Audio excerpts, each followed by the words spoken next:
Welcome to Bible in the Backyard, in the Front Yard. So today we start a new biblical book, and I'm not sure what to call this book. Shira, what's on your mind about this book?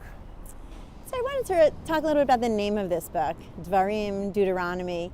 And the most popular name in Hebrew we have is Elah HaDvarim. These are the words, which is the name that's based on the ancient practice of naming a book after the first words that appear in the book. But we also have some other names for this book.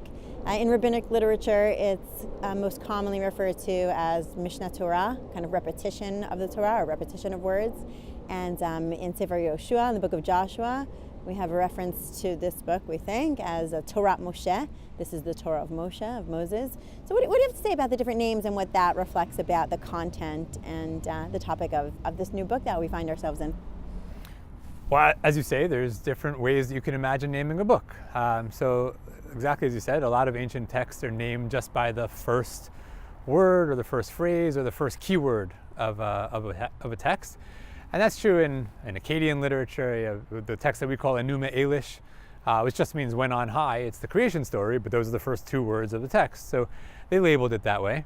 And names are important for filing primarily. If you have a library and you want to know what text it is, it's convenient to write on the side of the text or on the outside of the text, just like we do on a book binding, the name. So it really doesn't have to be anything, it just has to be something distinctive. So it works to say the first, content related. It doesn't have to be content related, as long as it's clear enough that I'll know the reference. I, the person who has this library, will know which book it is when I look at it.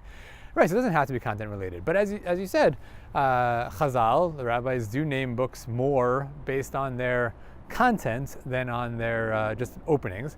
So in a case like Bereshit, this actually works out fine. You can call it in the beginning. That happens to be the first word. It's also not a bad summary of what the book's about. In a case like Vayikra, so Vayikra is the first word, but it's obviously not a helpful word. There's actually lots and lots of verses and lots of chapters that begin with the word he called. So the rabbis call it Torat Kohanim, the priestly laws, and that's a good summary of the content. So of course the rabbis call Dvarim Mishneh Torah, a repetition. It's not exactly a repetition. Is it in fact a repetition? Because we'll talk about that in upcoming chapters. Right. I mean, it's clearly not exactly a repetition in any normal sense, but it does reiterate and go over some of the same ground that we've already covered in Shemot and Vayikra and Bamidbar. And those names, the rabbinic names, are the ones that get translated into Greek. So Deuteronomium is the second law, the second telling of the law. That's essentially a translation of Mishneh Torah. Leviticus is actually a slightly odd translation of Torat Kohanim, but obviously based on that.